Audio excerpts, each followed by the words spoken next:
वक्रतुंड महाकाय सूर्यकोटिसमप्रभ निर्विघ्नं कुरु मे देव शुभकार्येषु सर्वदा सरस्वती नमस्तुभ्यं वरदे कामरूपिणी विद्यारंभं करिष्यामि सिद्धिर्भवतु मे सदा वागर्थाविव सम्पृक्तौ वागर्थ प्रतिपत्तये जगतः पितरौ वन्दे पार्वती परमेश्वरौ येनाक्षरसमाम्नायम् अधिगम्य महेश्वरात् कृत्स्नं व्याकरणं प्रोक्तं तस्मै पाणिनये नमः।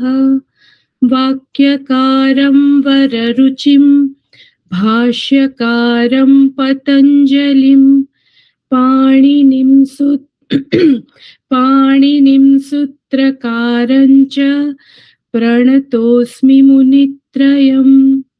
रामो राजमणिः सदा विजयते रामं रमेशं भजे रामेणाभिहता निशाचरचमूः रामाय तस्मै नमः। रामान्नास्ति परायणं परतरं रामस्य दासोऽस्म्यहं रामे चित्तलयः सदा भवतु मे भो राम मामुद्धर। ऐ उण रुल रुक ए ओंग ऐ औच हय वरट लण यमंगणनम जभै घढधश जबगडदश खफ छठथ चटतौ कपै शशसर हल इति माहेश्वराणि सूत्राणि।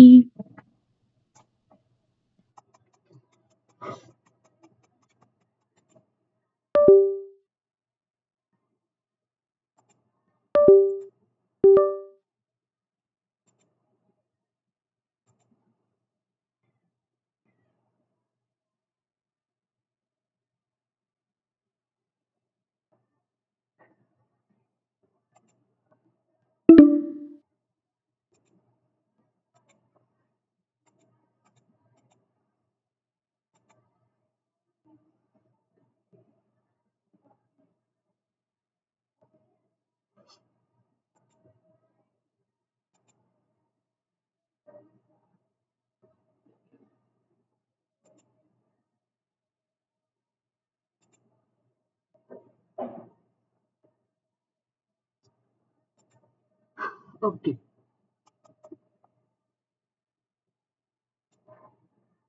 આપણે સંજ્ઞા સૂત્રો બધા જોઈએ છે અને એ અંતર્ગત સર્વનામ સંજ્ઞા છે શેને પ્રાપ્ત થાય છે એ વસ્તુ આપણે જોઈએ છે. એટલે સર્વનામ સંજ્ઞા માટેનું સૂત્ર જે છે એ ક્યાં છે? 1 કે 1 4 માં છે. 1 1 17 છે, 27 બરાબર. 1 1 27 સર્વનામ સર્વાદિની સર્વનામાની. અષ્ટાધ્યાયમાં એને ખોલો. બરાબર. સર્વાદિની શબ્દ ક્યાં સુધી જાય છે?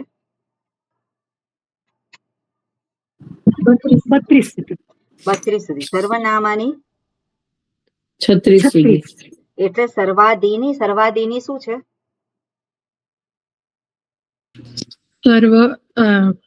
સર્વાદિ ગણનું નામ છે. બરાબર. સર્વાદિની એટલે ગણ છે ત્યાં. એટલે સર્વાદિ ગણ છે ને જેમાં સર્વાદિ ગણમાં સર્વ શબ્દથી એ ગણ શરૂ થાય છે. એટલે સર્વાદિની વાત કરી છે 32 સુધી અને સર્વનામ જે છે એને 36 સુધી બતાવ્યા છે. બરોબર. હવે 32 સુધી જે છે એમાં બીજું સૂત્ર તમે જુઓ, 28મું સૂત્ર. તેમાં શું વાત કરી છે? વિભાષા દિક સમાસે બહુવ્રીહૌ. એટલે બહુવ્રીહી એ શું છે? એ સમાસ છે. સમાસ છે. સમાસનું નામ છે બહુવ્રીહી અને એની અનુવૃત્તિ ક્યાં સુધી જાય છે? નીચે. બહુવ્રીહી. 29 સુધી. ઓકે, એટલે નીચેના સૂત્ર સુધી. એટલે અહીંયા સમાસની વાત કરે છે જેમાં સર્વનામ સંજ્ઞા એને પ્રાપ્ત થાય છે, એટલે બહુવ્રીહી સમાસ. ઓકે, પછી એના પછીનું સૂત્ર કયું છે? ના બહુવ્રીહૌ. બરોબર છે, એ તો આપણે જોયું. એના પછીનું સૂત્ર તૃતીય સમાસે. સમાસે એટલે તૃતીય તત્પુરુષની વાત કરે છે. સમાસે એટલે સમાસની વાત કરી છે, ત્યાં પણ એને સર્વનામ સંજ્ઞા પ્રાપ્ત થાય છે. આ સમાસ અંતર્ગત થોડાક શબ્દો જે આવે એને સર્વનામ સંજ્ઞા પ્રાપ્ત થાય છે. સમાસ એ ક્યાં સુધી જાય છે? 32 સુધી. બરાબર, 32 સુધી જાય છે. એટલે સર્વાદિની, આ બધા જ સર્વાદિની એમાં ગણાય. પણ સમાસ અંતર્ગત અમુક સિચ્યુએશન છે એને સર્વાદી એવું નામ કહેવાય, એટલે એને બધાને સર્વાદી ગણાય. અર્થાત સર્વાદી જે ગણ છે એના શબ્દોનો પ્રયોગ બહુવ્રીહી સમાસમાં થયો છે, તત્પુરુષ સમાસમાં થયેલો છે, અને ત્યારે એને સર્વનામ સંજ્ઞા પ્રાપ્ત થાય છે. ઓકે, સિમ્પલ આટલી વસ્તુ આપણે ધ્યાનમાં રાખીએ. હવે આપણે આગળ જે છે સર્વનામાની સંજ્ઞા છે એ તો 36 સુધી જાય છે. એટલે હવે એના પછીનું સૂત્ર છે જે 32 પછીનું 33મું સૂત્ર એ કયું છે? પ્રથમ ચરમ નહીં, ચરમ જે લખ્યું છે એ પ્રમાણે જ બોલવાનું આપણે. એક એક અક્ષર વાંચવાનું. પ્રથમ જ પ્રથમ છે કે પ્રથમ છે? પ્રથમ. ચરમ છે કે ચરમ છે? ચરમ. જે લખ્યું હોય એ પ્રમાણે જ વાંચવાનું છે. આપણા મનમાં જે શબ્દ છે એને બોલવાનો નથી, આપણે પ્રેઝન્ટમાં રહેવાનું. ઓકે, અને જે લખ્યું છે એ પ્રમાણે. એટલે પ્રથમ ચરણ, પછી શું લખ્યું છે? તયા લપાર્ધ. પછી શું છે? તયા લપાર્ધ. પછી શું છે? કતિપય નેમાશ્ચ. બરોબર, એટલે આ પ્રમાણે લખેલું છે. હવે પ્રથમ ચરમ તયાલ્પાર્ધ કતિપય નેમાશ્ચ. એના પછી છે પૂર્વ પરાવર દક્ષિણ ઉત્તર અધરાણી અને સ્વમ અજ્ઞાતિ ધનાખ્યાયમ અંતરમ બહિર્યોગોપસંવ્યાનયો. ઓકે, એટલે આ પ્રમાણે આ 4 સૂત્ર છે અહીંયા, અને આ સૂત્રના સંદર્ભમાં આપણે જોયેલું છે. એટલે આપણે અહીંયા જોઈએ, ગયા વખતે જે આપણે જોયું છે એની જ વાત છે. અહીંયા સર્વાદિની સર્વનામાની એ સૂત્ર જોયું, અને એમાં જે સર્વાદી ગણ છે એને સર્વનામ એવી સંજ્ઞા પ્રાપ્ત થાય છે. બરાબર, એની અંદર સર્વાદી ગણમાં જે શબ્દો આવેલા છે તો સર્વ, વિશ્વ, ઉભય આ બધા શબ્દો છે. અને આ ડટર પ્રત્યયાંત, ડટમ પ્રત્યયાંત શબ્દ પણ એમાં આવે છે. એટલું જ નહીં, પૂર્વ, પર, અવર આ જે છે ગણ સૂત્ર એમાં આપેલું છે સર્વાદી ગણમાં. ખ્યાલ છે કે કશો ખ્યાલ નથી એવો? સર્વાદી ગણમાં આ સૂત્ર આપેલું છે.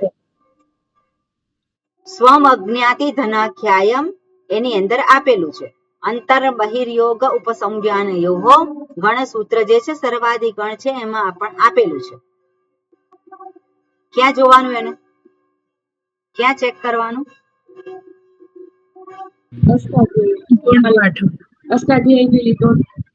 અષ્ટાધ્યાયીમાં ક્યાં જોવાનું?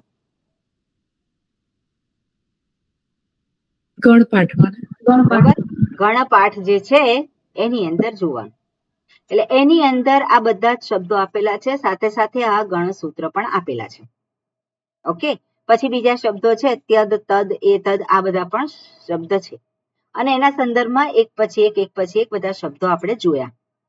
બરાબર, અને એ અંતર્ગત સર્વ, વિશ્વ, ઉભય, ડટર આ બધું જે છે એને સર્વ શબ્દ શેને માટે છે? વિશ્વ શબ્દ શેને માટે છે?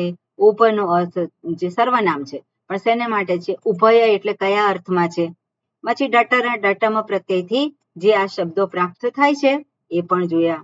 પછી એકતર કતર આ બધું છે એ પણ આપણે ગયા વખતે આ જોયેલું છે. પછી ઇતર શબ્દનો અર્થ શું થાય છે અને ત્યાંથી સીમ શબ્દ સુધી આ બધાનો અર્થ શું થાય છે એ દર્શાવે છે. હવે આવ્યો છે વારો ગણપાઠનો, ગણસૂત્રનો. તો ગણસૂત્ર કયા છે? પૂર્વ, પર, અવર, દક્ષિણ, ઉત્તર. આ ક્યાં આપેલું છે? ગણ સર્વાધિ ગણમાં આ ગણસૂત્ર આપેલું છે. પણ એ જ ગણસૂત્રમાં આપેલું છે કેમ? કારણ કે અહીંયા પણ 34મું સૂત્ર જે છે શું દર્શાવે છે? એ જ છે 34મા સૂત્રમાં જે દર્શાવેલું છે કયું છે? એ ગણસૂત્ર જ છે. ગણસૂત્ર સૂત્ર તરીકે જ દર્શાવ્યું છે. એટલે સૂત્રમાં જે દર્શાવેલું છે એને જ સર્વાધિગણમાં સમાવેશ કરેલો છે. પછી આગળ જુઓ, સ્વમ અજ્ઞાતિ ધનાખ્યાયમ. તો છે ત્યાં 35 નંબર.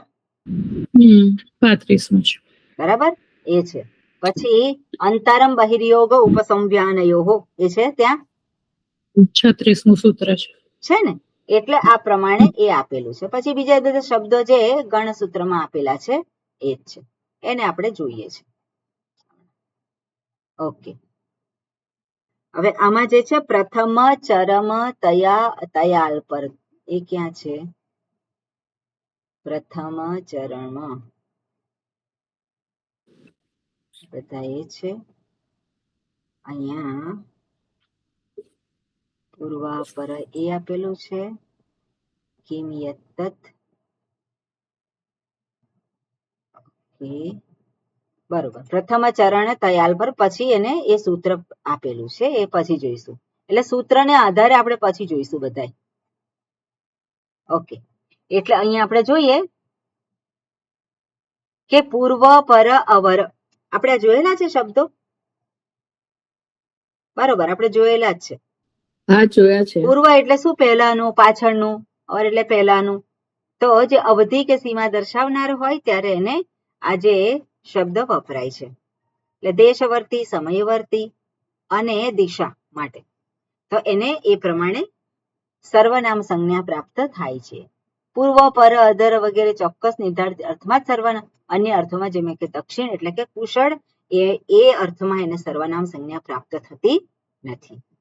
પછી પૂર્વ, પર, અવર, અધર જે છે આ સૂત્ર અનુસાર જ્યાં પ્રથમા વિભક્તિ બહુવચન આવે છે ત્યાં એને સર્વનામ સંજ્ઞા વિકલ્પથી પ્રાપ્ત થાય છે. એટલે સર્વનામ સંજ્ઞામાં આપે છે પણ વિકલ્પથી નિષેધ થાય છે, વૈકલ્પિક નિષેધ છે. ઓકે, આગળનું સૂત્ર છે સ્વમ અજ્ઞાતિ ધનાખ્યાયમ. તો સ્વમ અર્થનો અર્થ શું થાય છે? સ્વમ એટલે આત્મા અને આત્મીય, આ અર્થમાં સર્વનામ છે. પણ સ્વમ શબ્દનો અર્થ જ્ઞાતિ દર્શાવવા માટે અને ધન દર્શાવવા માટે પણ થાય છે. ત્યારે એનો અર્થ સર્વનામ સંજ્ઞા એની થતી નથી. એવો અર્થ જ્યારે હોય ત્યારે. પછી અંતર બહિર્યોગ ઉપસંવ્યાનયોઃ. તો અંતર શબ્દ જે છે બહિર્યોગ બહાર સ્થિત અને અંદર સ્થિત આ બે અર્થમાં સર્વનામ સંજ્ઞા થાય છે. આ શબ્દો આપણે જોયા હતા. કિમ એટલે પ્રશ્નવાચક સર્વનામ છે. યદ એટલે અનિશ્ચયવાચક સર્વનામ સંજ્ઞા, જે પણ. ત્યદ એટલે ત્યદ, તદ, અદસ આ ત્રણનો પણ સામાન્ય અર્થ છે આપણે જોયું આ ત્યદ અને તદ. પછી અદસ, ઇદમ, એતત જે છે એ પણ આપણે જોયું હતું. ઇદમ એટલે શું છે? નજીક છે. એતદ એટલે એનાથી પણ નજીક અને અદસ એટલે દૂરનો નિર્દેશ કરવા માટે અને તદ એટલે પરોક્ષ દર્શાવવા માટે થાય છે. એક શબ્દના અનેક અર્થ છે, એમાં ઘણા બધા અર્થ છે પણ એમાં જ્યારે ઓકે આ બધા જ અર્થોમાં આ એક શબ્દની સર્વનામ સંજ્ઞા થાય છે. તેમાં સંખ્યાવાચક એક અર્થમાં માત્ર એક વચનના જ રૂપ થાય છે, જ્યારે બીજા અર્થોમાં બધા વચનોના રૂપ સર્વ શબ્દ પ્રમાણે થાય છે, એટલે સર્વનામ શબ્દ તરીકે. ઓકે, અનેક શબ્દનો સમાસ છે ન એકહ, તો આ શબ્દની પણ સર્વનામ સંજ્ઞા થાય છે. ઓકે, પછી આગળ દ્વિ છે, સંખ્યાવાચક શબ્દ છે, એ પણ એ છે એના દ્વિવચનના જ રૂપ થાય છે. ઓકે, પછી યુષ્મદ અને અસ્મદ એ પણ શું છે? સર્વનામ છે અને એના ત્રણેય લિંગો એટલે ત્રિલિંગી છે, એટલે ત્રણેય લિંગો માટે એ વપરાય છે. ભવતુ શબ્દ છે જેમાં આ ભવત એ ભવાન એનો પ્રથમા વિભક્તિ એક વચન શું છે? ભવાન, એ પણ સર્વનામ છે. અને અહીંયા એ ધ્યાન રાખવાનું છે કે ભૂ શબ્દને શત્રુ પ્રત્યે લગાવીએ તો પણ ભવત શબ્દ જ મળે છે. પ્રાતિપદિક શું છે? ભવત જ થાય છે. પણ એના રૂપ જે છે જુદા થાય છે. એટલે ભવતનું રૂપ શું થાય છે? પ્રથમા વિભક્તિનું ભવન થાય છે. અને ભવન એટલે શું છે? જે હયાત છે એને કહેવાય ભવન. પણ ભવાન એટલે શું? ભવાન એટલે આપ, તમે. ઓકે, એના સંદર્ભમાં પછી આપણે જોયું હતું ભવતુ તેમજ યુષ્મત શબ્દ જે છે, અને એમાં ત્વમ શબ્દ છે પેલા મર્યાદા રિસ્પેક્ટ દર્શાવવા માટે પહેલા થતો હતો, પણ અત્યારે જનરલી ભવાન શબ્દનો અર્થ રિસ્પેક્ટ દર્શાવવા માટે થાય છે. ઓકે, એટલે આ રીતે 41 શબ્દો અહીંયા સર્વાધિગણમાં છે. ઓકે,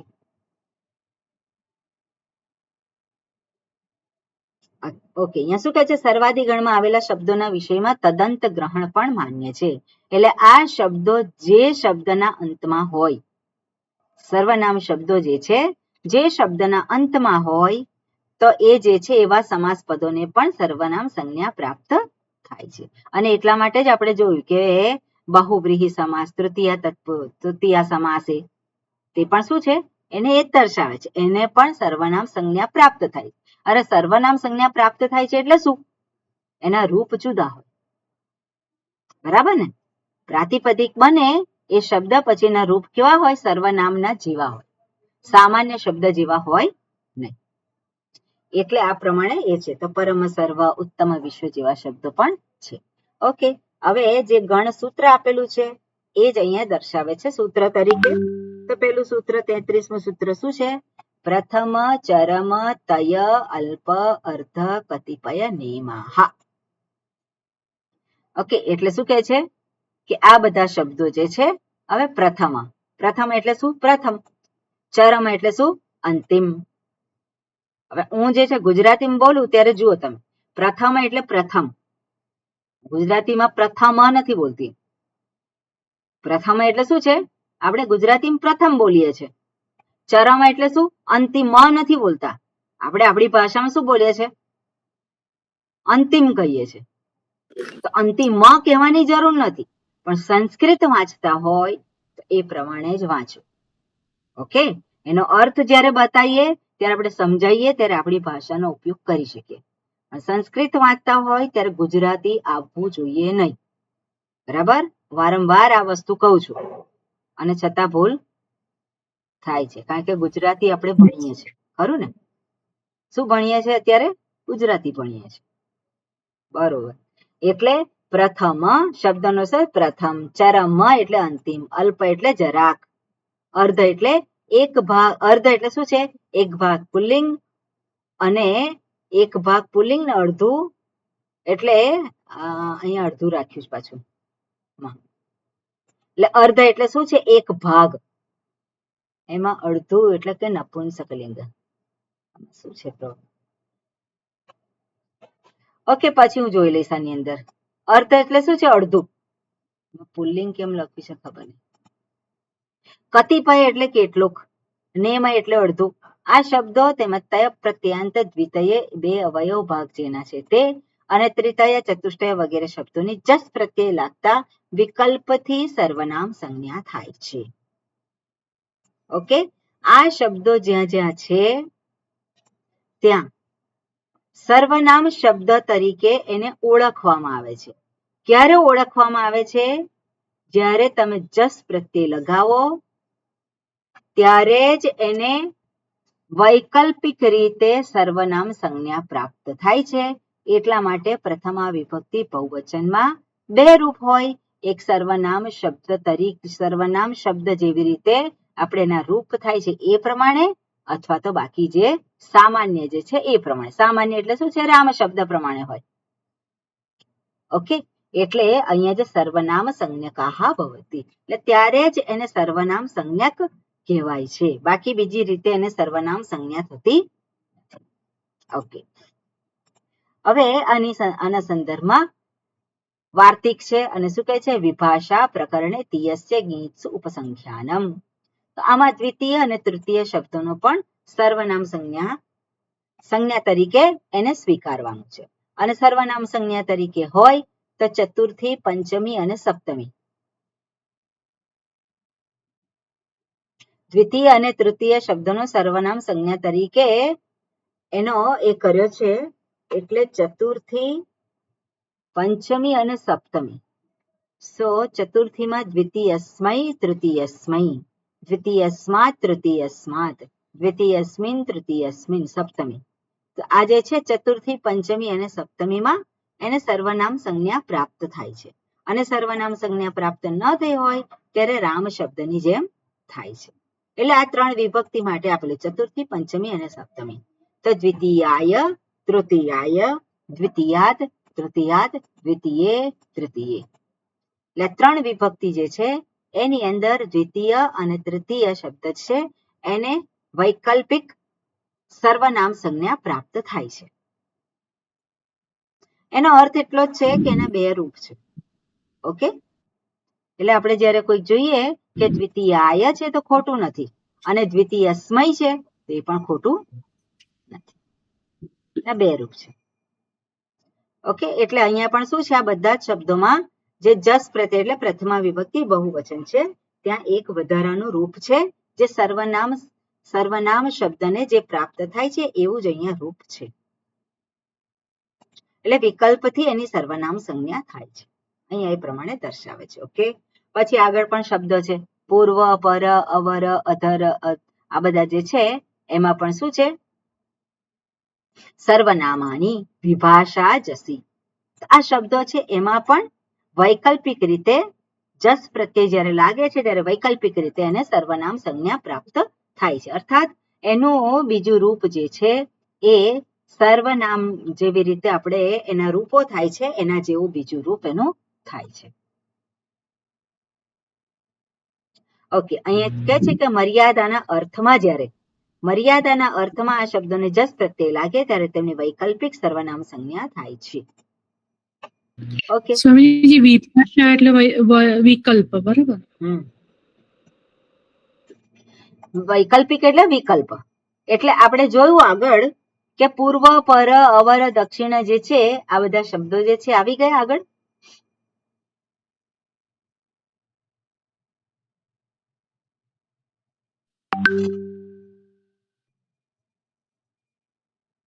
અહીંયા છે, અહીંયા પૂર્વ, પર, આ બધા જ અહીંયા આપેલા છે અને એ બધાને શું કહેવામાં આવે છે, આ બધાને સર્વનામ કહી શકાય જો એનો અર્થ કેવો હોય, અવધિ કે સીમા દર્શાવનાર હોય. અને અવધિ કે સીમા દર્શાવનાર શેની છે, તો અવધિ કે સીમા એ ત્રણ ટાઈપની છે, દેશને આધારે, કાળને આધારે અને દિશાને આધારે. તો આ શબ્દો શેને દર્શાવે છે, એને દર્શાવે, એટલે સર્વનામ સંજ્ઞા એને પ્રાપ્ત થાય છે આ શબ્દોને, કારણ કે આ ત્રણ અર્થમાં જ એનો પ્રયોગ થાય છે. મર્યાદા દર્શાવવામાં આવે એટલે શું છે, આ જ અર્થમાં આપણે જનરલી પ્રયોગ કરતા હોય છે.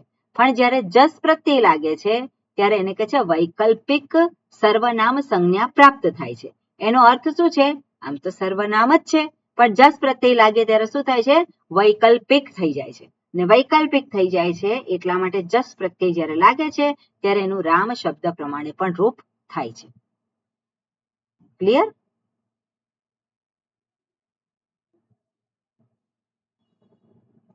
ક્લિયર ના થયું હોય તો વાંચજો ફરી. ઓકે, અને સ્વામીજી 3 લિંગમાં થશે, બરાબર ને? સર્વનામ. હા, 3 લિંગમાં. આગળનું સૂત્ર છે સોમ અજ્ઞાતિ ધનાખ્યાયમ. આપણે જોયું છે એનો અર્થ. તો એટલે સર્વનામ સંજ્ઞા પ્રાપ્ત થાય છે ક્યારે, જ્યારે એનો અર્થ છે જાતિ અને ધન એવો ન થતો હોય ત્યારે. એટલે કયો અર્થ થતો હોય, તો કે આત્મીય, સ્વમ અથવા તો આત્મીય, એટલે પોતે એવો થતો હોય ત્યારે એ સર્વનામ સંજ્ઞા છે.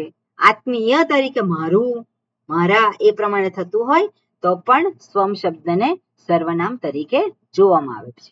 પણ જ્ઞાતિ અથવા ધનને દર્શાવે તો જસી જ્યારે દર્શાવે છે ત્યારે એટલે સર્વનામ સંજ્ઞા જે છે એ આ જે છે આપણે જ્ઞાતિ અને ધન અર્થ થતો હોય ત્યારે એની સર્વનામ સંજ્ઞા થતી નથી. બાકી એની સર્વનામ સંજ્ઞા થાય છે, પણ જ્યારે જસ પ્રત્યય લાગે છે ત્યારે વૈકલ્પિક સર્વનામ સંજ્ઞા છે. બાકી બીજે બધે કેવી છે, સર્વનામ સંજ્ઞા છે જ, પણ એને વિકલ્પ પ્રાપ્ત થયો છે જ્યારે જસ પ્રત્યય લગાવવામાં આવે છે ત્યારે. ક્લિયર? અને એમાં બી સ્વામીજી જ્ઞાતિ ને ધન ધન શબ્દ તો ના જ હોવો જોઈએ, બરાબર? અર્થ ના હોવો જોઈએ. અર્થ ના હોવો જોઈએ. હા, સ્વમ એટલે અર્થ ના શબ્દનો હોવો જોઈએ. અર્થ જે છે 4 અર્થ છે. પોતે, હા, પોતાનું એટલે આત્મીય, એ 2 અર્થમાં એને સર્વનામ સંજ્ઞા પ્રાપ્ત થાય છે. પણ ધન અને જાતિ એ પણ એનો અર્થ થાય છે સ્વનો. તો સ્વ શબ્દ જ્યારે એ 2 અર્થમાં હોય ત્યારે એની સર્વનામ સંજ્ઞા થતી નથી. પણ આ જે સ્વમ જે છે એને જસી પ્રત્યય લાગે છે ત્યારે વૈકલ્પિક સર્વનામ સંજ્ઞા પ્રાપ્ત થાય છે. વૈકલ્પિક પ્રાપ્ત થાય છે એનો અર્થ શું છે? સર્વનામ સંજ્ઞા તો છે જ, પણ હવે વિકલ્પ આવ્યો જ્યારે જસ પ્રત્યય થાય છે. એનો અર્થ શું છે કે બીજું પણ રામ શબ્દ પ્રમાણેનું પણ રૂપ એનું થાય છે. ઓકે, પછી આગળ છે અંતરમ બહિર્યોગ ઉપસંવ્યાનયોગો. તો અંતરમ અને બહિર્યોગ એના ઉદાહરણ આપણે જોયા છે. એટલે જસ પ્રત્યય પરે વિકલ્પેન સર્વનામ સંજ્ઞા ભવતી. તો જસ પ્રત્યય લાગે છે ત્યારે એને વૈકલ્પિક સર્વનામ સંજ્ઞા પ્રાપ્ત થાય છે આ અર્થમાં. ક્લિયર? એટલે એનું બીજું રૂપ હોય, બસ આપણે એટલું જોવાનું. એનું જે છે સર્વનામ સંજ્ઞા છે પણ એનું બીજું એક રૂપ પણ છે જે સર્વનામ ના પ્રમાણેનું નથી, પણ રામ શબ્દ પ્રમાણે છે. ક્લિયર? ઓકે. હા જીગરભાઈ, આમાં પૂછવું છે કઈ કે ક્લિયર છે? ઓકે, હવે આગળનું સૂત્ર મહત્વનું છે. 1.144 નંબરનું સૂત્ર છે, જુઓ. નવા ઇતિ વિભાષા. ઓકે, ન અને વા ઇતિ વિભાષા 4 શબ્દો છે. એટલે વિભાષા શબ્દનો અર્થ શું થાય છે એ અહીંયા દર્શાવે છે. વિભાષા શબ્દનો અર્થ આપણે શું ગણીએ છીએ સામાન્ય રીતે? વિકલ્પ છે, બરાબર ને? ઓપ્શન છે ત્યાં. વિભાષા એટલે ત્યાં ઓપ્શન છે. પણ અહીંયા સૂત્રમાં શું આપ્યું છે? ન અને વા એને વિભાષા કહેવામાં આવે છે. ઓકે, હવે અહીંયા જે છે વૈકલ્પિક નિષેધ તથા ચ વૈકલ્પિકી પ્રાપ્તિ એતયોઃ વિભાષા ઇતિ સંજ્ઞા ભવતી.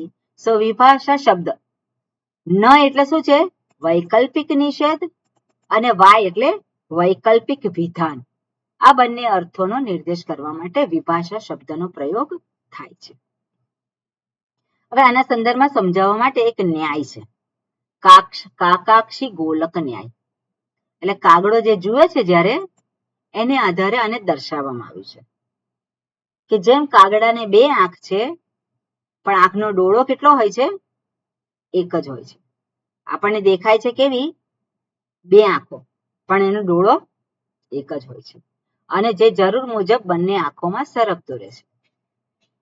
એટલે આપણે જોઈએ તો પેલો કાગડો જોતો હોય કેવી રીતે જોતો હોય છે?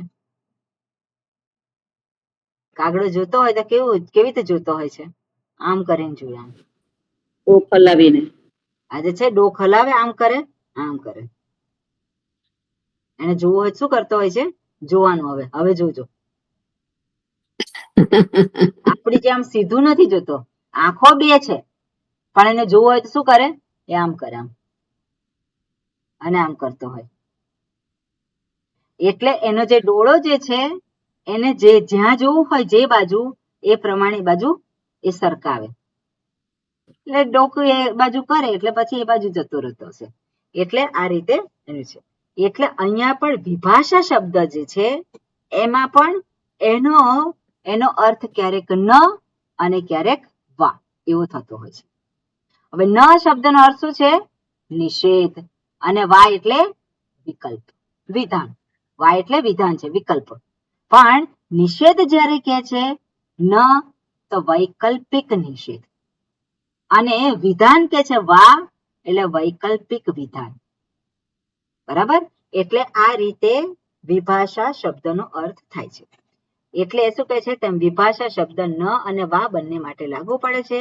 આ બંને શબ્દો ઇતિ સાથે જોડાયેલા છે. એટલે સૂત્રમાં શું છે? ઇતિ શબ્દ છે. ન વા ઇતિ. હવે ઇતિ શબ્દ શું કહે છે એ દર્શાવે છે. તેમાં ન નો અર્થ પ્રતિષેધ અને વાનો અર્થ વિકલ્પ છે. બરાબર. ન શબ્દનો અર્થ શું કર્યો? નિષેધ. અને વાનો અર્થ શું કર્યો છે? વિકલ્પ. એનો અર્થ આમ વિભાષા ઇતિ સંજ્ઞા ભવતી. સો વિભાષા શબ્દ પ્રતિષેધ અને વિકલ્પ બંનેની સંજ્ઞા છે. એટલે વિભાષા શબ્દ જે છે એ સંજ્ઞા છે. શેને માટે છે? પ્રતિષેધ એટલે કે ન અને વિકલ્પ એટલે કે વા, બંને માટે એ સંજ્ઞા છે. એટલે વિભાષા કોને કહેવાય? ન જે છે એને પણ વિભાષા કહેવાય અને વા છે એને પણ વિભાષા કહેવાય. બંનેની આ સંજ્ઞા છે. ઓકે, હવે ઇતિ શબ્દ વપરાયો છે.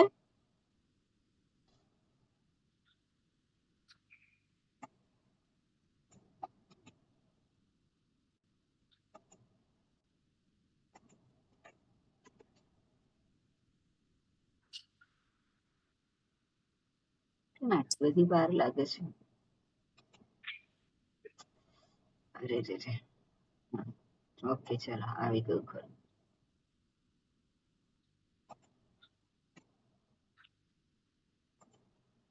ઓકે, આ બંને શબ્દો જે છે ઇતિ સાથે જોડાયેલા છે.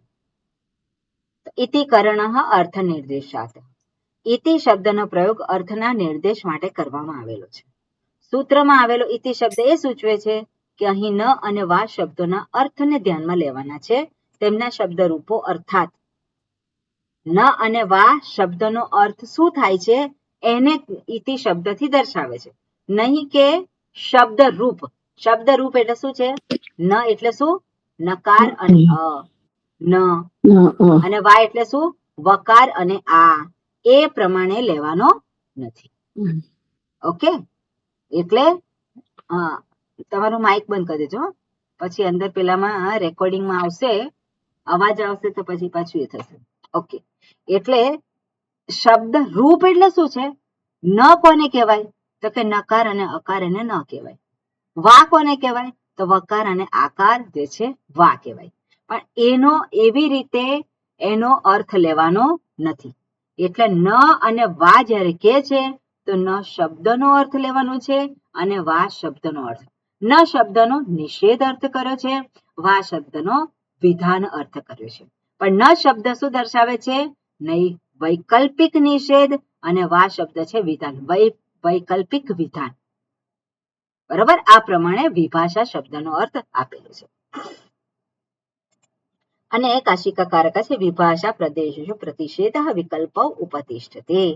જે સ્થળે વિભાષા શબ્દનો પ્રયોગ થાય છે ત્યાં પ્રતિષેધ અને વિકલ્પ બંને ઉપસ્થિત થાય છે. કાશિકાકારે જુદી રીતે સમજાવે છે કે જ્યારે પણ વિભાષા શબ્દનો અર્થ હોય ત્યારે સમજવાનું કે પ્રતિષેધ છે અને વિકલ્પ બંને આવે છે. ત્યાં પહેલા શું થાય છે? પ્રતિષેધ થાય છે અને પછી વિકલ્પ ઉભો થાય છે. એટલે કે તેમાં પહેલા પ્રતિષેધ કાર્ય થાય છે અને ત્યારબાદ વિકલ્પ પ્રવર્તે છે. અર્થાત નિયમનો વૈકલ્પિક નિષેધ છે. પ્રતિષેધ થાય છે એટલે શું છે? વૈકલ્પિક નિષેધ થયો અથવા તો નિયમનો વૈકલ્પિક વિધાન અથવા તો વૈકલ્પિક પ્રાપ્તિ થઈ. ઓકે, એટલે વિભાષા શબ્દ કશું ના સમજાય તો આપણે એટલું સમજવાનું કે વિભાષા એટલે ઓપ્શન, બીજો એક એનો વિકલ્પ છે. હવે 3 પ્રકારની જુદી જુદી વિભાષા દર્શાવી છે. વિભાષા શબ્દનો અર્થ શું થયો? નિષેધ અને પ્રાપ્તિ. પહેલા નિષેધ કર્યો અને પછી પ્રાપ્તિ થઈ. બરાબર. હવે એમાં 3 પ્રકારની વિભાષા છે. પ્રાપ્ત વિભાષા, અપ્રાપ્ત વિભાષા અને પ્રાપ્તા પ્રાપ્ત વિભાષા. 3 પ્રકારની વિભાષા. પ્રાપ્ત વિભાષા, અપ્રાપ્ત વિભાષા અને પ્રાપ્તા પ્રાપ્ત વિભાષા. વિભાષા શબ્દનો અર્થ જોયો આપણે કે નિષેધ અને પછી વૈકલ્પિક પ્રાપ્તિ. એટલે વૈકલ્પિક નિષેધ છે એનો અર્થ શું છે? નિષેધ કર્યો છે પણ કેવો છે? વૈકલ્પિક છે. પ્રાપ્તિ છે પણ કેવી છે? વૈકલ્પિક છે. એટલે એનો અર્થ છે કે બંને સિચ્યુએશનમાં 2 રૂપ એના સિદ્ધ થાય છે. વૈકલ્પ નિષેધ કર્યો હોય તો શું થાય છે? નિયમ લાગુ પડે નહીં. પણ વૈકલ્પિક નિષેધ છે એટલે શું છે? વૈકલ્પિક નિષેધ છે એટલે શું છે? એ ત્યાં વિકલ્પ છે, નિષેધમાં વિકલ્પ છે. ઓકે, બરોબર. હવે પ્રાપ્ત વિભાષા આપણે જોઈએ. તો પ્રાપ્ત વિભાષા એટલે છે પાક્ષિક નિષેધના નિર્દેશ માટે વિભાષા શબ્દનો પ્રયોગ જ્યાં થયો હોય તેને પ્રાપ્ત વિભાષા અથવા પ્રાપ્ત વિકલ્પત્વ કહેવામાં આવે છે. પ્રાપ્ત વિભાષા અથવા તો પ્રાપ્ત વિકલ્પત્વ. ક્લિયર છે? વિભાષા છે એટલે પ્રાપ્ત વિકલ્પત્વ છે. આનો અર્થ એવો થાય છે કે જે ક્રિયા અથવા તો નિયમ અન્યથા નિત્ય હોય તેને વૈકલ્પિક રીતે લાગુ કરવામાં આવે. પ્રાપ્ત વિભાષા એટલે શું છે? કોઈક વસ્તુ જે છે, ધારો કે આપણે કહીએ ઉદાહરણથી કે થોડાક લોકો જે છે અને એમને કહેવામાં આવે કે બધા લોકો અહીંયા આવે, બધા લોકો અહીંયા આવે. બધા લોકો આવે અહીંયા એટલે જેટલા લોકો છે બધાને લાગુ પડે નિયમ. બધા લોકો અહીંયા આવે, બધાને નિયમ લાગુ પડ્યો. પણ એમાં દર્શાવવામાં આવે બીજો નિયમ કે સ્ત્રીઓ પહેલા આવે,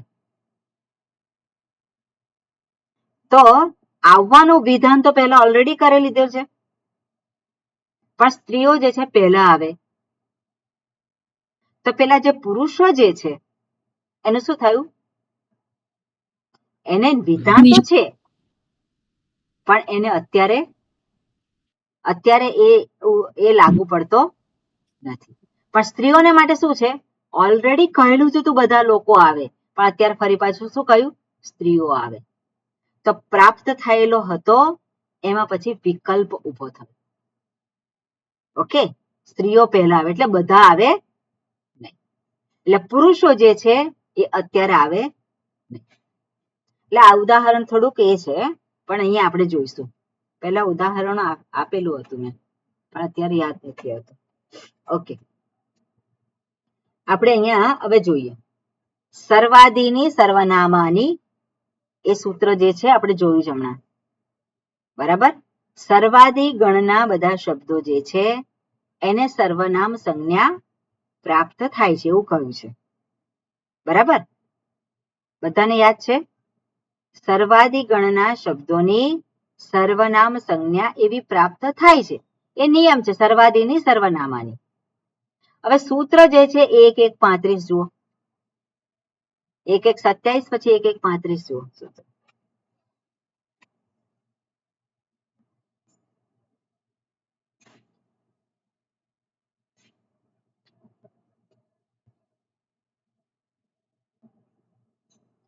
1:1:35 નથી, 1:1:32 ના સ્વ શબ્દ છે એટલે એ જ કહ્યું છે. ઓકે, હવે જે અત્યારે જોયું આપણે કે સ્વ શબ્દની જ્યારે એનો અર્થ હું અથવા તો આત્મીય થતો હોય ત્યારે જ એની સર્વનામ સંજ્ઞા થાય છે, બરાબર? એટલે જ્યારે એના સિવાયનો અર્થ જ્ઞાતિ અથવા તો ધન થતો હોય ત્યારે સર્વનામ સંજ્ઞા થતું નથી, એ તો નિષેધ કરી દીધો છે. એટલે સ્વ શબ્દનો અર્થ હું થતો હોય ત્યારે એને સર્વનામ સંજ્ઞા છે એવું સૂત્રમાં કહી દીધેલું છે, બરાબર? પણ પછી આ સૂત્ર શું કે છે? વિભાષા જસી. એમાં જસી જે છે એ આવે છે 36મા સૂત્રમાંથી વિભાષા જસી, બરાબર? વિભાષા જસી એટલે શું છે? જ્યારે જસ પ્રત્યય છે ત્યારે એને વૈકલ્પિક સર્વનામ સંજ્ઞા પ્રાપ્ત થાય છે. શું છે? આમ તો એની સર્વનામ સંજ્ઞા જ છે, પણ જસ છે ત્યારે શું છે? વૈકલ્પિક સંજ્ઞા પ્રાપ્ત થાય છે. એટલે શું થયું અહીંયા? 1:1:35 તેની અનુવૃત્તિ તરીકે આવેલા વિભાષા જસીના કારણે જસ પ્રત્યય પરે સ્વ શબ્દને સર્વનામ સંજ્ઞા વૈકલ્પિક બની જાય છે. તો આ વૈકલ્પિક બની ગઈ એટલે એને શું કહેવાય? પ્રાપ્ત વિભાષા. સર્વનામ સંજ્ઞા પ્રાપ્ત હતી પણ હવે શું થઈ ગયો? વિકલ્પ થઈ ગયો. ક્યાં વિકલ્પ થઈ ગયો? જ્યારે પ્રથમા વિભક્તિ બહુવચનનું પ્રત્યય લગાવવામાં આવે છે ત્યારે એને વૈકલ્પિક સંજ્ઞા પ્રાપ્ત થઈ. એને કહેવાય પ્રાપ્ત વિભાષા. બીજું છે 1-36 નંબરનું સૂત્ર છે. શું કહ્યું છે જુઓ. અંતરમ બહિર્યોગ ઉપસંવ્યાનયોઃ. તો અંતર શબ્દને સર્વનામ સંજ્ઞા પ્રાપ્ત થઈ છે, પણ જ્યારે જસ પ્રત્યય જ્યારે લાગે છે ત્યારે એ શું છે, અંતર શબ્દની જે નિત્ય સર્વનામ સંજ્ઞા હતી હવે કેવી થઈ, વૈકલ્પિક થઈ ગઈ. ક્લિયર છે? ઓકે. હવે અપ્રાપ્ત વિભાષા. હવે આના સંદર્ભમાં કોઈને છે કોઈ ડાઉટ? ઓકે, આપણે જોઈએ હવે અપ્રાપ્ત વિભાષા. તો અપ્રાપ્ત વિભાષા એટલે શું કહેવાય, જ્યાં નિયમ લાગુ પડતો નથી, પણ કોઈક એને કારણે કોઈક બીજો નિયમ આવ્યો અને નિયમ લગાવ્યો.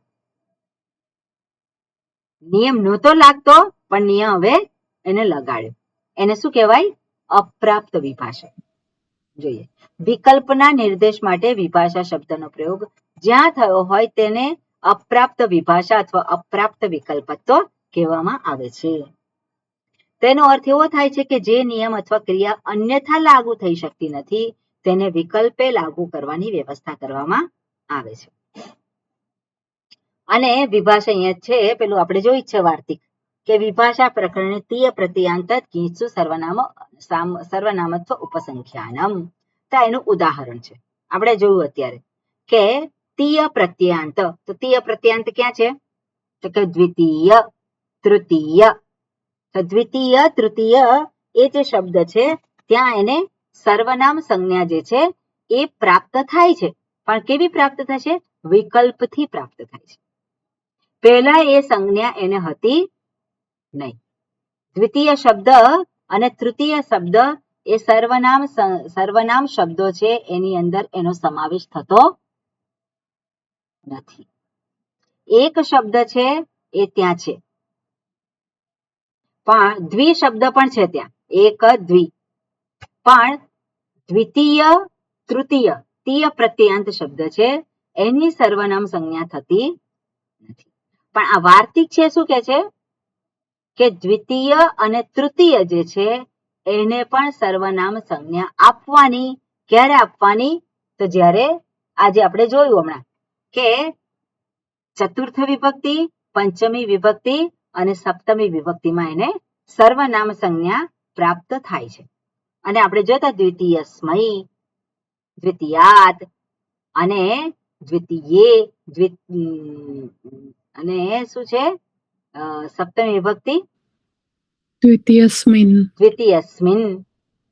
ઓકે, અથવા તો બીજા રૂપ પણ એના રામ શબ્દ પ્રમાણે થઈ શકે. એટલે આ શું છે, આ શબ્દોને સર્વનામ સંજ્ઞા પ્રાપ્ત નહોતી થઈ, પણ આ જે વાર્તિક છે ને શું કે છે, તમારે એને સર્વનામ સંજ્ઞા આપવાની આટલી જગ્યાએ. ક્લિયર? એટલે આને કહેવાય અપ્રાપ્ત વિભાષા. આવું બધું ઘણા બધા સૂત્રોમાં આવે જ છે, પણ અત્યારે આજે ચાલે છે આપણને ખબર છે એટલા માટે આ ઉદાહરણ તરીકે અહીંયા લીધું છે. ઓકે, બીજું છે પ્રાપ્ત અને અપ્રાપ્ત વિભાષા. પ્રાપ્ત વિભાષા તો ક્યાં લાગુ પડે છે, એક જ સૂત્રમાં વૈકલ્પિક નિષેધ, એક જ સૂત્રમાં અને વૈકલ્પિક વિધાન દર્શાવવામાં આવ્યા હોય ત્યારે બંનેના નિર્દેશ માટે વિભાષા શબ્દનો પ્રયોગ થાય છે. તેને ઉભય વિભાષા અથવા તો પ્રાપ્ત વિભાષા કહે છે. અર્થાત તે એવી સ્થિતિ દર્શાવે છે જેમાં પ્રાપ્ત વિભાષા અને અપ્રાપ્ત વિભાષા બંને લાગુ પડે છે. ઓકે, એટલે સૂત્ર જે છે અહીંયા શું કહ્યું છે, 1-1-33 આવેલ વિભાષા શબ્દ નેમ. હવે 1-1-33 નંબરનું સૂત્ર જુઓ.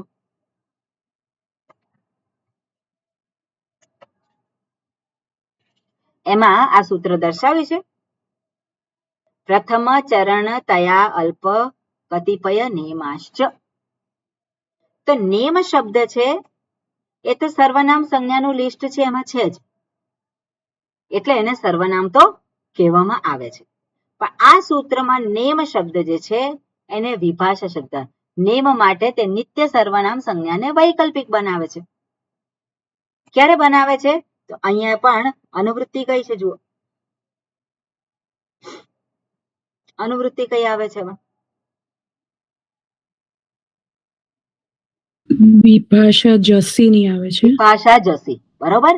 એટલે જસ પ્રત્યય એટલે પ્રથમા વિભક્તિ બહુવચન છે, ત્યારે નેમ શબ્દને શું થાય છે?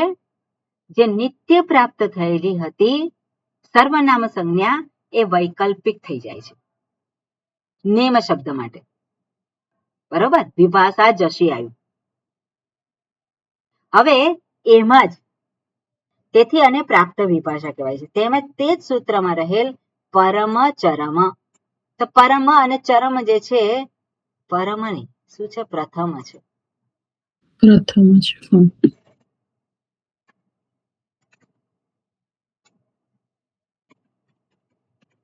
પ્રથમ ચરમ વગેરે શબ્દોને એટલે પ્રથમ ચરમ, તય, અલ્પ, અર્ધ, કતિપય, આ બધા જે શબ્દો જે છે એ સર્વનામ સંજ્ઞાના લિસ્ટમાં છે નથી. ઓકે, સર્વનામ સંજ્ઞા જે છે એના લિસ્ટમાં આ શબ્દો બધા નથી. પણ અહીંયા જ્યારે કહેવામાં આવે છે વિભાષા જસી, તો જ્યારે પ્રથમા વિભક્તિ બહુવચન જ્યારે એને પ્રાપ્ત થાય છે આ શબ્દોને, ત્યારે એને સર્વનામ સંજ્ઞા વિકલ્પથી પ્રાપ્ત થાય છે. જે પહેલા નહોતી સર્વનામ સંજ્ઞા, હવે એને વિકલ્પથી એને પ્રાપ્ત થયેલી છે. નેમ શબ્દને પહેલા પ્રાપ્ત થયેલી જ હતી, પણ હવે વિકલ્પથી એને સર્વનામ સંજ્ઞા પ્રાપ્ત થઈ.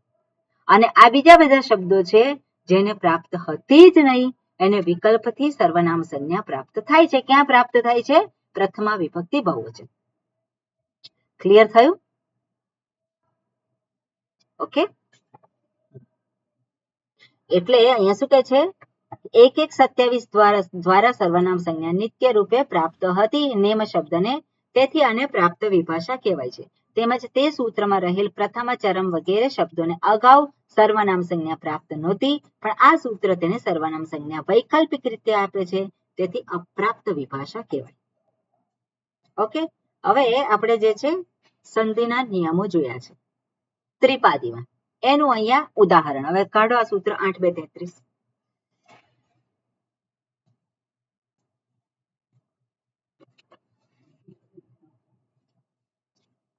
કોણ સમજાવશે?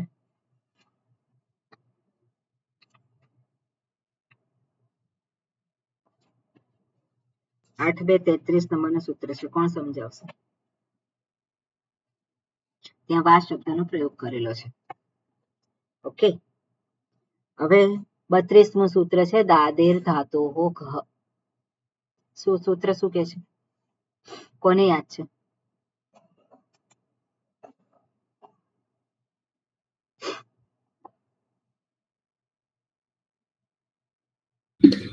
સ્વામીજી, એમાં એવું છે કે આદિમાં જો દા હોય ધાતુમાં વર્ણ, તો એની ઘ સંજ્ઞા થાય છે. ઘ સંજ્ઞા ક્યાં થાય છે? આ સંજ્ઞા પ્રકૃત નથી, આદેશ થાય છે. ઘ આદેશ થાય છે. એટલે શું કે છે? પહેલું સૂત્ર જુઓ, હોઢ, 31મું સૂત્ર. જ્યારે પણ ધાતુ હકારથી શરૂ થતી હોય, હકારથી એન્ડ થતો હોય, તો એ હકારનો ઢકાર થાય છે આદેશ. ઓકે, હકારથી અંત થતી ધાતુનો ઢકાર આદેશ થાય છે. ક્યારે? જલી પદાંતે. જે છે સંધિના નિયમો જ્યારે જોયા ત્યારે બધા સૂત્ર જોયેલા છે. ઓકે, એટલે ત્યાં આપણે જોયું હતું કે હકારથી પૂરી થતી ધાતુ હોય તો એને હકારનો ઢકાર થાય છે, પણ દકારથી શરૂ થતી હોય ધાતુ તો એના હકારનો ઘકાર આદેશ થાય છે. પછીનું સૂત્ર શું કહે છે? જો ધાતુ દકારથી શરૂ થતું હોય તો એ હકારનો ઢકાર નથી થતો, પણ શું થાય છે? એનો ઘકાર કરવો. એના પછીનું સૂત્ર શું કહે છે? વા. વા એટલે શું છે? વિકલ્પ છે. શું છે? ધાતુ, આ જે ધાતુ આપેલી છે એને માટે વિકલ્પ છે. વિકલ્પ છે એટલે શું છે? એને ઘકાર આદેશ પણ થાય છે અને ઢકાર આદેશ પણ થાય છે. હવે એની અંદર દકારથી શરૂ થતી ધાતુ કઈ છે? દ્રુહ. ઓકે, દ્રુહ ધાતુ જે છે એ દકારથી શરૂ થાય છે, તેનો ઉપરનો નિયમ લાગુ પડવો જોઈએ, પણ અહીંયા શું કરે છે? વિકલ્પ કરી દીધો છે. આ સૂત્રથી શું કર્યો? એનો વિકલ્પ કર્યો. એટલે આને શું કહેવાય? વિભાષા. એટલે પ્રાપ્ત અપ્રાપ્ત વિભાષા અહીંયા દર્શાવી છે. એટલે આપણે જોઈએ કે સૂત્ર 8-2-33 વા દ્રુહ મોહ સ્નુહ સ્નેહામાં દ્રુહ ધાતુ દકારાદિ હોવાથી તેને અગાઉના 8-2-32 દાદેર ધાતુ ગહ સૂત્રથી ઘત્વ આદેશ નિત્ય રૂપે પ્રાપ્ત હતો. ઘકાર આદેશ નિત્ય પ્રાપ્ત હતો. જ્યારે વર્તમાન સૂત્ર તેને એટલે ઘત્વને એટલે ઘકાર આદેશ થાય છે એને વૈકલ્પિક બનાવે છે. તેથી દ્રુહ માટે આ પ્રાપ્ત વિભાષા છે, પરંતુ મોહ વગેરે ધાતુઓ દકારાદી નથી, તેથી તેમને અગાઉના સૂત્રથી ઘકાર આદેશ થતો નથી અને આ સૂત્ર તેને ઘત્વ વૈકલ્પિક રીતે આપે છે. ઓકે, હકાર આદિ હકાર જે હકારથી હકારાંત ધાતુ જે છે એને નિયમ શું છે? ઢકાર આદેશ થાય છે. પણ હવે વા કઈ અને ઘકારનો પણ અહીંયા નિર્દેશ કરે છે. એટલે બે રૂપ થશે, એક હકારનો ઢકાર થાય અને હકારનો ઘકાર પણ થાય છે. અને આ સૂત્ર તેમને ઘત્વ વૈકલ્પિક રીતે આપે છે, તેથી તેમના માટે આ અપ્રાપ્ત વિભાષા છે.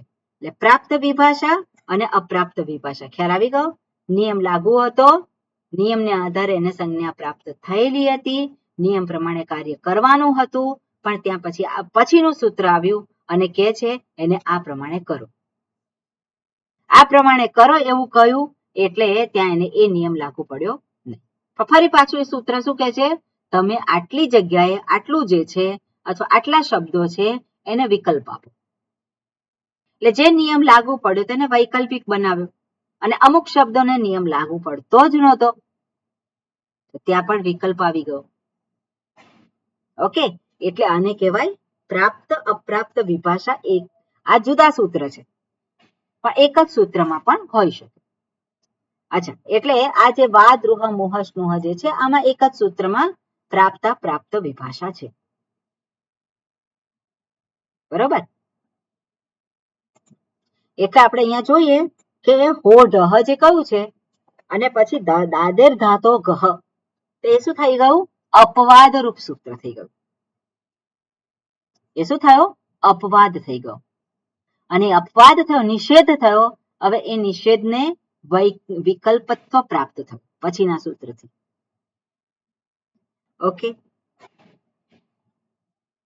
આ રીતે એક જ સૂત્રમાં પ્રાપ્ત અને અપ્રાપ્ત બંને પ્રકારની વૈકલ્પિકતા હોય છે, ત્યારે તેને ઉભય પ્રાપ્ત પ્રાપ્ત વિભાષા કહે છે. આ વૈકલ્પિકતા દર્શાવવા માટે નીચેના શબ્દોનો પ્રયોગ થાય છે. એક તો વિભાષા શબ્દ છે આપણે જોયો, વિભાષાથી નિષેધ, વૈકલ્પિક નિષેધ, વૈકલ્પિક પ્રાપ્તિ, આ પ્રમાણેનો એ છે.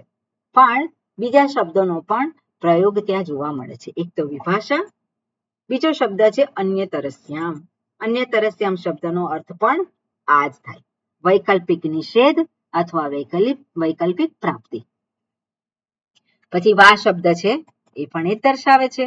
આગળ છે કેટલાક પૂર્વ આચાર્ય ઋષિના નામનો ઉલ્લેખ કરીને સૂચવવામાં આવે છે, અર્થાત સૂત્રકારના મતની સાથે પૂર્વાચાર્યનો મત પણ સ્વીકારવામાં આવ્યો છે, તેથી ઋષિનો મત વિકલ્પે માન્ય બને છે. જેમ કે લોપઃ શાકલ્યસ્ય. બરોબર, લોપઃ શાકલ્યસ્ય છે એ નિયમ હંમેશા લાગુ પડતો નથી, ત્યાં વિકલ્પ છે. કેટલાક સ્થળોએ સૂત્રમાં આવેલું નામ માત્ર આદર દર્શાવવા માટે હોય છે, એટલે વિકલ્પ સૂચવવા માટે નહીં. જેમ કે વા સુપી આપીશે, તો અપવાદ રૂપ છે. જનરલી ઋષિનું નામ આવે તો એ વિકલ્પ છે, પણ અહીંયા આ જગ્યાએ વિકલ્પત્વ પ્રાપ્ત થતું નથી, માત્ર આદર દર્શાવવા માટે જ ત્યાં પ્રયોગ થયો છે. હવે એ બીજો શબ્દ છે બહુલમ. તો બહુલમ શબ્દ જે છે એ પણ વિકલ્પતા સૂચવી શકે છે. બહુલમ શબ્દનો અર્થ પહેલા જોયેલો છે. બહુલમ એટલે નિયમ લાગુ પડી શકે, નિયમ લાગુ ન પડી શકે, નિયમ જુદી રીતે લાગુ પડી શકે, કંઈક બીજું જ થઈ શકે, એને કહેવામાં આવે બહુલમ. અને એ બહુલમ અંતર્ગત વિકલ્પતા એ સૂચવી શકે છે. ઓકે, ફરી વખત આવશે જ આ શબ્દ બહુલમ. ઓકે, વ્યવસ્થા દર્શાવવા માટે વિભાષા શબ્દનો પ્રયોગ થાય છે, તેને વ્યવસ્થિત વિભાષા કહેવામાં આવે છે.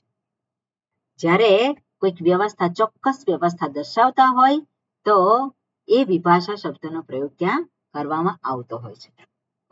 હવે એની વ્યવસ્થા દર્શાવવા માટે વ્યવસ્થિત વિભાષા છે, એટલે શું છે? વ્યવસ્થિત વિભાષા શબ્દ વ્યવસ્થિત અને વિભાષા બે શબ્દથી બનેલો છે. એટલે વ્યવસ્થિત શબ્દનો અર્થ છે નિશ્ચિત વ્યવસ્થા અથવા નિયમોનો પ્રયોગ અંગેના નિયંત્રણો એવું જોવા મળે છે. વ્યવસ્થિત વિભાષા એટલે શું છે? કે નિશ્ચિત વ્યવસ્થા કરેલી છે કે આને આમ જ કરો અને આમ જ કરો, બરોબર? એટલે વ્યવસ્થિત વિભાષા. વ્યવસ્થિત વિભાષા એવી ભાષા છે જે કોઈ નિયમમાં દરેક પ્રસંગમાં સમાન રીતે લાગુ પડતી નથી. તે કોઈ ક્રિયાને વૈકલ્પિક રીતે વિધિ કરે છે, પરંતુ કેટલાક પ્રસંગોમાં તે ક્રિયા ફરજિયાત છે, જ્યારે બીજા કેટલાક પ્રસંગોમાં તે બિલકુલ લાગુ પડતી જ નથી. આમ આખરે નિયમના પરિણામમાં વિકલ્પત્વ પ્રાપ્ત થાય છે. એને વ્યવસ્થિત વિભાષા એવું કહેવામાં આવે છે. ઉદાહરણ દ્વારા દર્શાવે છે. સૂત્ર છે વિભાષા ગ્રહ. સો ગ્રહ શબ્દ છે એમાં વિભાષા છે, વિકલ્પ છે. તો અહીં વિભાષા શબ્દ ણ પ્રત્યે એને લાગે છે, તેથી બે રૂપો બને છે. ણ વિકલ્પથી લાગે છે એટલે ગ્રહ અને ગ્રાહ. તો આ વ્યવસ્થિત વિભાષાનું ઉદાહરણ છે. જળચરના અર્થમાં ગ્રાહ રૂપ નિત્ય બને છે. જ્યારે ણ પ્રત્યે તમે લગાવો ત્યારે શબ્દ બને છે ગ્રાહ. અને ગ્રાહ શબ્દનો અર્થ શું થાય? જળચર પ્રાણી. જળચર પ્રાણી એટલે માછલી છે અથવા તો મગર છે, આપણે શું કહીએ છીએ? ગ્રાહ, મોટી માછલી. એ અર્થમાં ગ્રાહ એ એને માટે વપરાય છે ણ પ્રત્યે. પણ ગ્રહ ધાતુનો આ ણ પ્રત્યે વૈકલ્પિક રીતે દર્શાવે છે. અને વાર્તિક શું કે છે? તો કે જલચરે નિત્યમ ગ્રાહ જ્યોતિષી ન ઈષ્યતે. જ્યારે ગ્રહ શબ્દ છે તો ગ્રહ કોને દર્શાવે છે? એ જળચર પ્રાણીને નથી બતાવતા, પણ એ બધા ગ્રહોને બતાવે છે. એટલે અર્થાત ગ્રહ ધાતુનો અર્થ જળચર પ્રાણી થતો હોય, એટલે કે મગર કે શાર્ક માછલી વગેરે થાય છે, ત્યારે ણ પ્રત્યે નિત્ય લાગે છે, તેથી ગ્રાહ રૂપ જ બને છે. પરંતુ જ્યોતિષના અર્થ અર્થાત ગ્રહના અર્થમાં ણ પ્રત્યે લાગતો નથી. ત્યાં માત્ર અચ પ્રત્યે જ થાય છે અને ગ્રહ રૂપ બને છે, જેનો અર્થ શું થાય છે? ગ્રહ, પ્લાનેટ્સ જે આપણે કહીએ છીએ એવો અર્થ થાય છે. એટલે આને કહેવામાં આવે છે વ્યવસ્થિત વિભાષા. એટલે ણ પ્રત્યે તમે લગાવો, પણ કયા અર્થમાં લગાવો? જ્યારે જળચર પ્રાણી બતાવવો હોય ત્યારે ણ પ્રત્યે લાગે છે, નહીં તો ણ પ્રત્યે લાગતો નથી. તો સામાન્ય જે પ્રત્યય જે લાગતો હોય એ જ લગાવવાનો છે. તો સામાન્ય પ્રત્યય કયો છે? ગ્રહ શબ્દ બનાવવા માટે જે અચ પ્રત્યય છે, અને એનાથી શબ્દ ગ્રહ બને છે, જે કોને દર્શાવે છે? ગ્રહોને દર્શાવે છે. ઓકે, આજે છે વ્યવસ્થિત વિભાષા. બીજો એવો જ શબ્દ છે ભવઃ ભાવઃ. તો ભવઃ શબ્દનો અર્થ શું થાય છે? સંસાર. અને ભાવઃ શબ્દનો અર્થ શું થાય છે? એક્ઝિસ્ટન્સ, અસ્તિત્વ. ઓકે, એટલે ભવઃ શબ્દ છે એ સંસારને દર્શાવે છે. સંસાર એટલે જગત. અને ભાવઃ શબ્દ શેને દર્શાવે છે? ભાવ એટલે હોવાની સ્થિતિ. એટલે આ પ્રમાણે એનો અર્થ થાય છે અને વ્યવસ્થિત વિભાષા કહેવામાં આવે છે. ઓકે, એના સંદર્ભમાં વાર્તિક છે અને બીજા શબ્દોને લાવે છે. શું કે છે? બ્રીહ્યાદિપ્યશ્ચ ઇનિઠનૌ. આ જે છે તદ્ધિત અધિકાર છે, એના સંદર્ભમાં આવે છે. એ શું કે છે? બ્રીહ્યાદિ. બ્રીહ્યાદિ આવ્યું એટલે એને શું કહેવાય? બ્રીહ્યાદિ શબ્દ કોને દર્શાવે છે?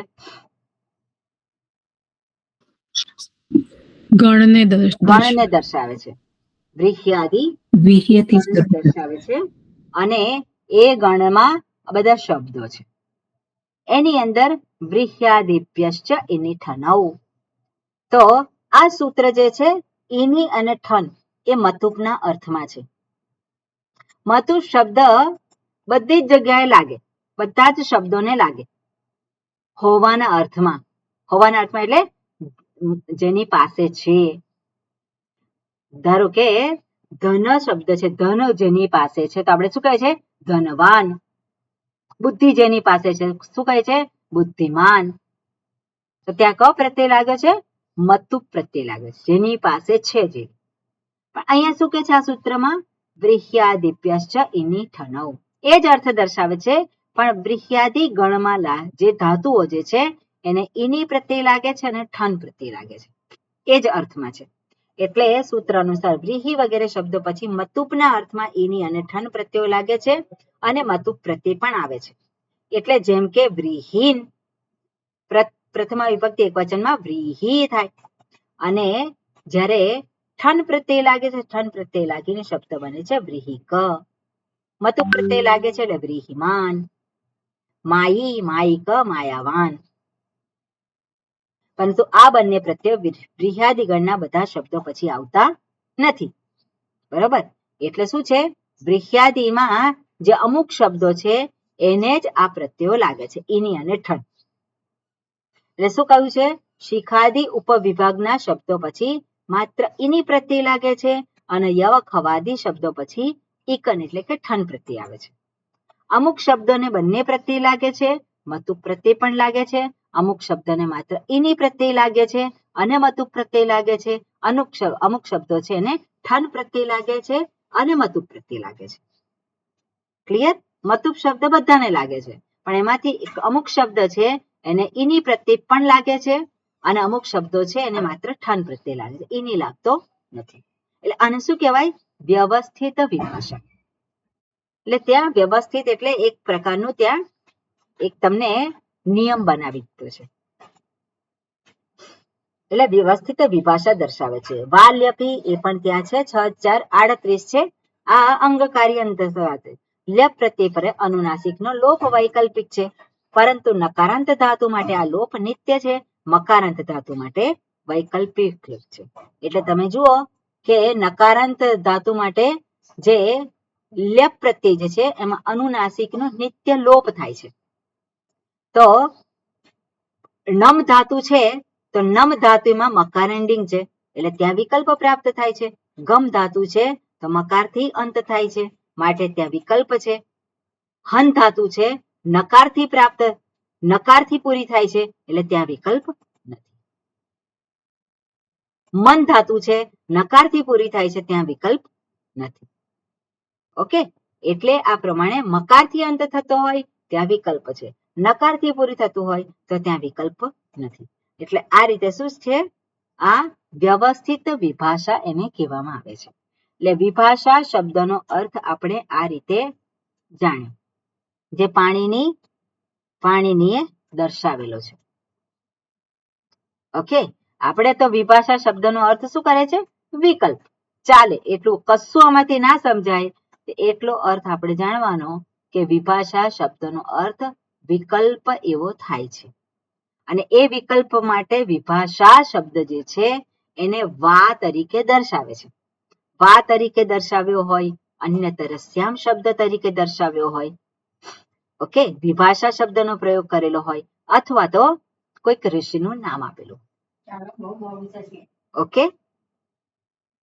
એટલે આ પ્રમાણે અહીંયા વિભાષા જે છે એનું પ્રપંચનમ એટલે એનું જે વિસ્તાર જે છે એનો આપણે અહીંયા દર્શાવ્યો. આગળ છે ફરી પાછા થોડાક સંજ્ઞા સૂત્ર છે. ઓકે? એટલે યજ્ઞ સંપ્રસારણમ, આમાં બીજું કઈ ખાસ છે નહીં. ઓકે? આ એક સૂત્ર જોઈ લઈએ, પછી આપણે બીજું ફરી જોઈશું. એટલે સંપ્રસારણમ સંજ્ઞા છે. બરાબર? સંપ્રસારણમ એવું નામ છે. જેવી રીતે આપણે જોયું કે ગુણ એવું નામ છે. કોને ગુણ નામ પ્રાપ્ત થયું છે? ગુણ કોને કહેવામાં આવે છે? પાણીની શું કે છે? આને ગુણ કહેવાય છે. શેને ગુણ કહેવાય છે? આને વૃદ્ધિ કહેવાય છે. કોને વૃદ્ધિ કહેવાય છે?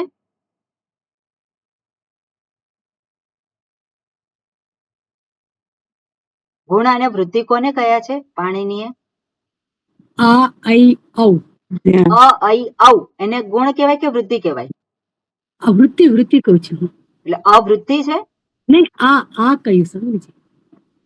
વિચારીને બોલો બધા. બધું જે તમે બોલો અને એને ફેરવવું પડે એવી રીતે નહીં. વિચારો અને પછી બોલો. આજ બોલ્યા હતા સ્વામીજીએ. હા, એટલે શું પણ થાય. એમણે ઈ બોલ્યા ને, નહીં, આ બોલી હતી આ સ્વામીજી. આ બોલ્યા, આ અહીં, અ આવ, બોલ્યા. એમ બોલી સ્વામીજી. ઓકે, એટલે ઈ અને જે બોલ્યા હોય તો બરોબર છે. તો એને કઈ સંજ્ઞા પ્રાપ્ત થાય છે? વૃદ્ધિ. વૃદ્ધિ. તો વૃદ્ધિ એવું નામ છે. સંજ્ઞા એટલે શું? નામ. એટલે જયારે પાણીની મુનિ વૃદ્ધિ શબ્દનો પ્રયોગ કરે ત્યારે આપણા મનમાં શું આવવું જોઈએ? વૃદ્ધિ એટલે કશી વૃદ્ધિ થાય છે એવું નહીં. વૃદ્ધિ શબ્દનો અર્થ શું થાય છે? ઈ ઔ. ગુણ શબ્દનો અર્થ શું થાય છે? એ ઓ.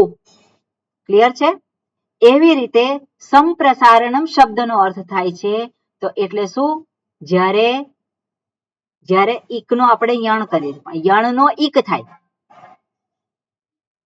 આપણે યણ સંધિમાં શું કરીએ છીએ? ઈકનો યણ કરીએ છીએ. પણ સંપ્રસારણ એટલે શું છે? યણનો ઈક થઈ જાય છે, એને સંપ્રસારણમ કહેવામાં આવે છે. ઓકે, એટલે યણ વર્ણસ્ય સ્થાને વિદ્યમાન ઇક વર્ણ સંપ્રસારણમ નામના જ્ઞાયતે. યણ એટલે શું છે? યવરલ ના સ્થાનમાં અથવા થયેલ જે ઇક છે, ઈ ઉ રૂલ રૂ, તેની સંપ્રસારણ સંજ્ઞા થાય છે. યકાર જ્યારે ઈકાર થઈ જાય, વકાર જ્યારે ઉકાર થઈ જાય, રેફ જે છે જ્યારે રુકાર થઈ જાય, અને લકાર જ્યારે લુકાર, એટલે ઉલટી પ્રક્રિયા થાય ત્યારે એને શું કહેવાય? સંપ્રસારણ કહેવામાં આવે છે. ક્લિયર? યકાર ઈકાર જ્યારે યકાર થઈ જાય તો એને યણ સંધિ કહેવાય. પણ જ્યારે યકાર ઈકાર થાય તેને શું કહેવાય? સંપ્રસારણ થાય. ઓકે, વાંચજો નોટ અને આ પ્રમાણે આટલું રાખીએ. બીજું આવતી વખતે. ઓમ શાંતિ શાંતિ શાંતિ. હરિ ઓમ શ્રી ગુરુભ્યો નમઃ. હરિ ઓમ.